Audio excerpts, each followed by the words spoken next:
Nous parlons de l'euro aujourd'hui, l'euro à 10 ans. Nous sommes avec Jean-Alain Hérault, doyen de la faculté de sciences éco et économiste. Pourquoi, quand on interroge les Alsaciens, ils sont toujours un peu réticents à cette monnaie?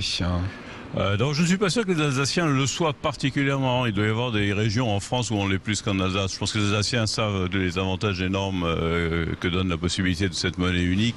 Dans une région transfrontalière, je pense que c'est ressenti positivement. L'euro en soi n'est pas un problème, c'est la manière dont est géré l'euro. Et une politique en fait monétariste, c'est-à-dire qui vise beaucoup plus à maîtriser l'inflation qu'à stimuler la croissance économique. Il fallait lutter contre les États-Unis, il fallait une monnaie unique face au dollar, il fallait que ce soit l'unité d'une Europe réunie. Écoutez, il est très très important que l'Europe s'unisse. Réfléchissons un instant, la France c'est 1% de la population mondiale, l'Allemagne un peu plus que 1%, etc. Je veux dire, malgré notre puissance économique et nos traditions et notre capital accumulé depuis des siècles, nous sommes une petite partie et dans un monde global, il faut effectivement créer des espaces de circulation importants de biens, etc. Mais construire l'Europe, ça demandait en fait une construction politique qui n'a jamais été achevée. Et faire l'euro, c'était une manière de mettre la charrue avant les bœufs.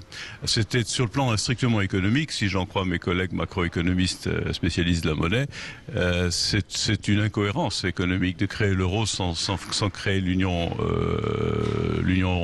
politique. Mais c'était une nécessité politique parce qu'on ne pouvait probablement pas d'un seul coup convaincre ou contraindre tous ces pays de s'unir politiquement.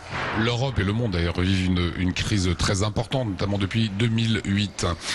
L'euro est mis en cause aujourd'hui par pas mal de personnes sur un appauvrissement. J'avais plus d'argent quand j'étais au franc. La baguette de pain vaut 1 euro, elle valait 1 franc ou 2 francs. Comment on explique cela? Alors ça c'est un véritable paradoxe parce que en réalité si la France décrochait de l'euro, instantanément tout deviendrait beaucoup plus cher, c'est-à-dire le pétrole deviendrait plus cher, donc une partie de l'énergie, là on verrait vraiment une augmentation massive des prix. Et quand on voit le croissant à 3 francs qui est devenu 1,10 €, quand on voit la baguette à 2 francs qui est devenue 1 euro, il y a eu certainement un effet inflationniste à un moment, c'est au moment du basculement du franc vers l'euro. On a arrondi. Parce que voilà, un certain nombre d'acteurs économiques ont arrondi pour tirer à leur profit les rapports de prix. Cela dit, depuis que l'euro est installé, il n'y a pas une augmentation sensible ou sensiblement accélérée de l'inflation par rapport à l'époque du franc. Et dernière question, Jean-Alain, serait-il possible de repasser au drachme chez les Grecs, au Deutschmark chez nos voisins allemands ou au franc chez nous? Alors, hélas, c'est un scénario que mes collègues économistes spécialistes des questions monétaires et financières n'écartent plus. Si les Grecs repassaient à la drachme, ça réglerait d'une certaine manière les problèmes financiers, mais ça serait une véritable catastrophe et je pense qu'on trouverait encore plus de monde dans les rues à faire des manifestations. Et si nous repassions au franc, difficulté pour importer des produits, facilité en revanche sur les exportations. Exact. Voilà, il y a des gens qui gagneraient et des gens qui y perdraient. Globalement, je pense que ce serait un terrible recul en arrière. Est-ce que c'est possible en 2012 ?